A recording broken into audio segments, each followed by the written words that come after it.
Stocks sell at silly prices from time to time. It doesn't take a high IQ to figure out that they're cheap, but it does take a temperament that's willing to step up and actually act. That there, as I'm sure you are all aware, is Mr. Warren Buffett, the 92-year-old Oracle of Omaha. He is the CEO of Berkshire Hathaway, one of the largest companies in the world. And the reason most people know his name is because he is the world's best investor. Every year he releases a letter to his shareholders where he details the returns of Berkshire Hathaway stock since he took the reins back in 1965. And get this, from then to now, he's averaged 20.1% per year, while the S&P 500, or the market, has only averaged 10.5%. Berkshire's total return over that time is 3.6 million% versus 30,000% for the S&P 500. So in this video, we're going to take the time to hear some of Warren Buffett's advice that specifically applies to the investing scenario that we all face coming into 2023. So what is that situation? Well,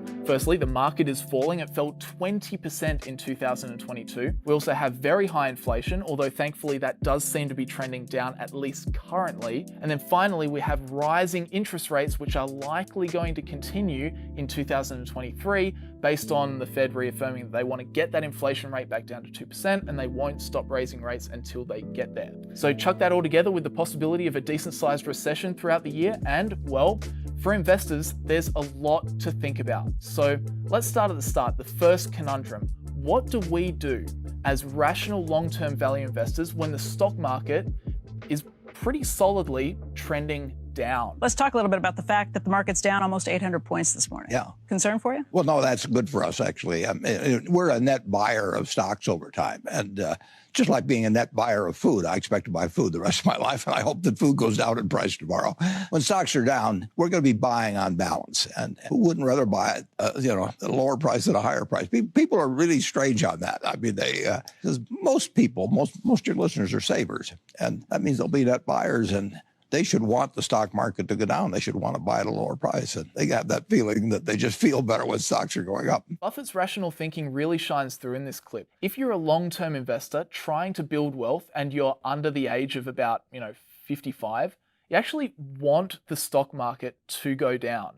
Reason being is you should still be a net buyer of stocks. If you're 70 or if you're 80, then you definitely want the stock market to stay really high, because on the flip side, chances are you're in the stage of your life where you're a net seller of stocks. And I like that Buffett touches on the fact that most people's reaction to a falling market is really emotional. People just feel better buying stocks when the market is going up, but in reality, you should actually feel better buying at times like right now when the stock market is down so much.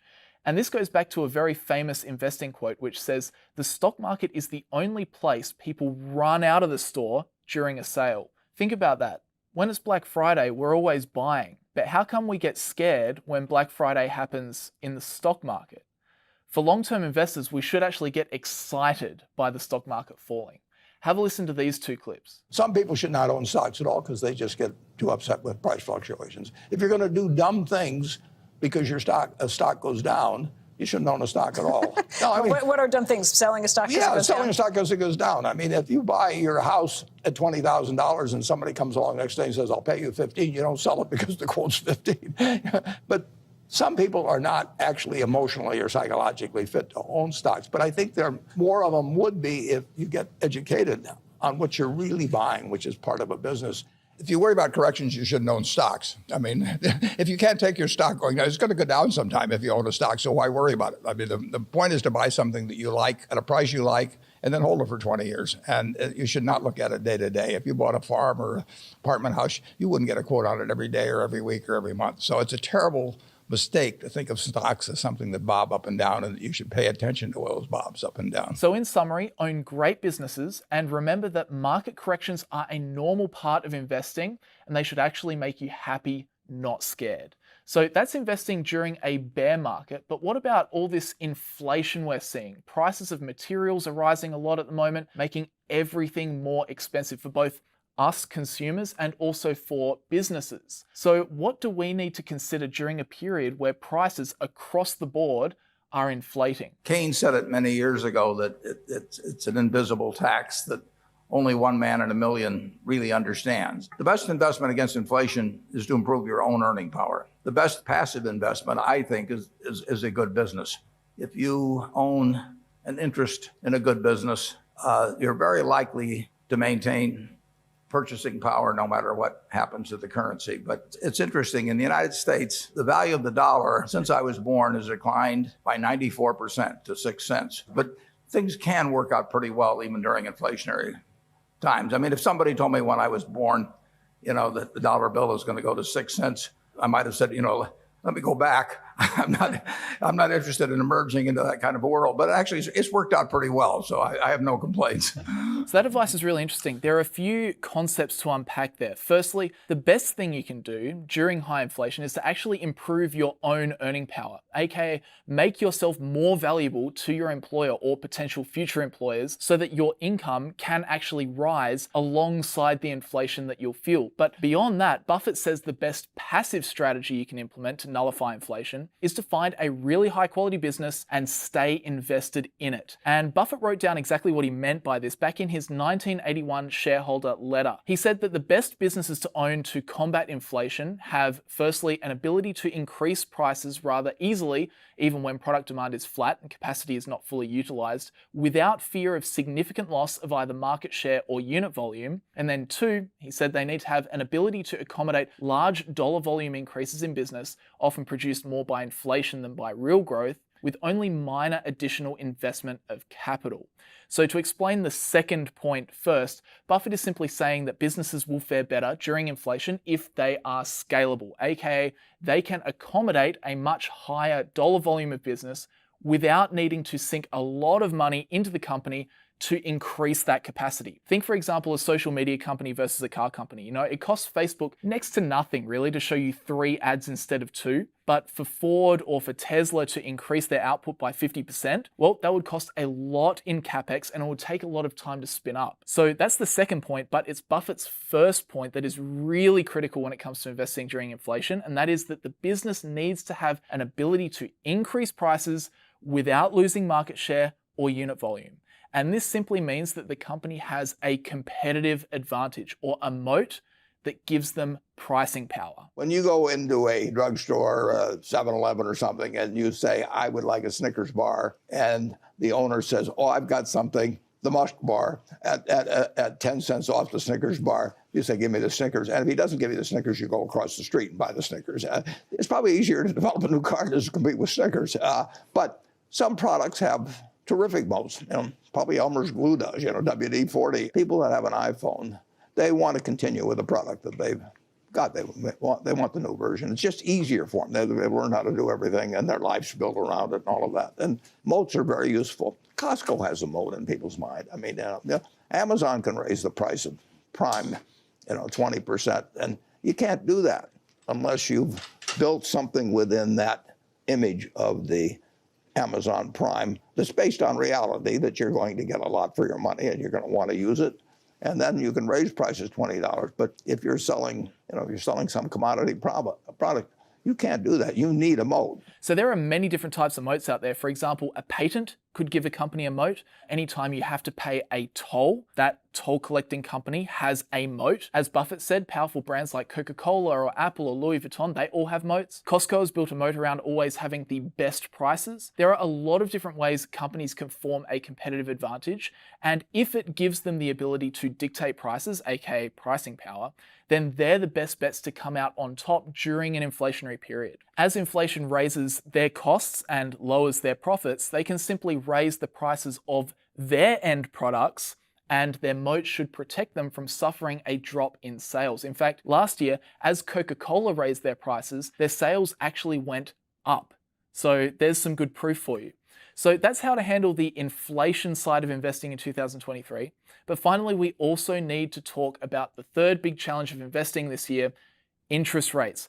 What can we do when interest rates just keep rising? Interest rates, basically are to the value of assets what gravity is to matter, essentially. And if I could reduce gravity's pull by about 80%, I mean, I'd be in the Tokyo Olympics jumping.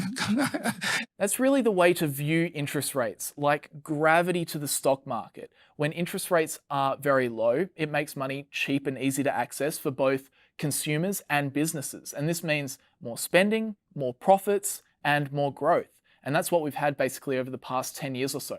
But now, on the flip side, we're starting to see rising interest rates. This means, of course, borrowed money is more expensive to access. So business debts become harder to pay off, and consumers generally have a lot less to spend. So this is a tough environment for businesses to operate and thrive in, and often shows in their financial results, which then affect their stock prices. Have a look at this graphic of the past 5 years. As you can see, interest rates went up in 2018 and the stock market didn't do much at all. In 2019, rates started coming down and the market went up. And then when COVID struck, the Fed lowered the interest rate to 0 and the market basically boomed for 2 years. However, in 2022, interest rates went up a lot and the market dropped by 20%. So when rates go up, stocks generally suffer. And this is half caused by businesses performing poorly and their stock value falling. But the other factor to consider with interest rates is, of course, government bonds. So US Treasury bills or Treasury bonds are generally considered the risk-free return. So you give the US Treasury a loan and then they'll pay you back at some point in the future plus interest. So when interest rates are low, the government, honestly, they give you bugger all interest. But when interest rates rise, if you buy the new bonds that they're issuing, well, those ones will give you a higher interest payment. Now, this is all very boring to us, but it is very interesting to the 80% of the market who are just institutional money managers trying to get a good return for their clients with as little risk as possible.